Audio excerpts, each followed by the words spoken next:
आमच्याकडे UPVC fitting, sanitary fitting, bath fitting, PVC fitting आणि सगळ्या प्रकारचे बिल्डिंग मटेरियल होलसेल दरात मिळेल। आमचा पत्ता मुंबई गोवा महामार्ग नजीक हुंबरमाळा।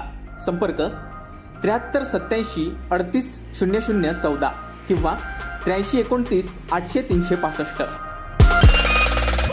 पत्राचाळ घोटाळा प्रकरणात एक मोठी माहिती समोर आली आहे। ईडीने या प्रकरणी दाखल केलेल्या आरोपपत्रात शरद पवारांच्या नावाचा देखील उल्लेख करण्यात आलाय, अशी माहिती सूत्रांकडून मिळते। 2007 साली संजय राऊत, तत्कालीन मुख्यमंत्री विलासराव देशमुख आणि तत्कालीन केंद्रीय कृषी मंत्री यांच्या नावाचा उल्लेख आरोपपत्रात असल्याचं म्हटलं जातंय।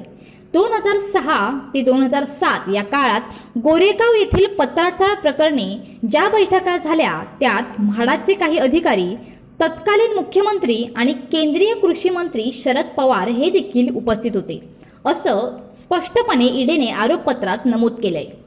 तसेच पत्राचाळ घोटाळ्या प्रकरणी प्रवीण राऊत हे संजय राऊतांचे फ्रंटमॅन म्हणून काम करत होते। मात्र संपूर्ण घोटाळ्याचे सूत्रधार संजय राऊत असल्याचं ईडीने आरोपपत्रात म्हटलंय।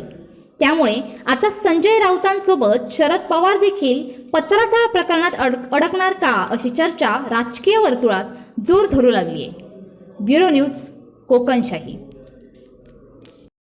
असे नवनवीन व्हिडिओ पाहण्यासाठी कोकणशाहीचं YouTube चॅनल सबस्क्राईब करा व बेल बटन प्रेस करा। तसेच फेसबुक पेज लाईक करा आणि इंस्टाग्राम पेज व ट्विटर पेजला फॉलो करायला विसरू नका।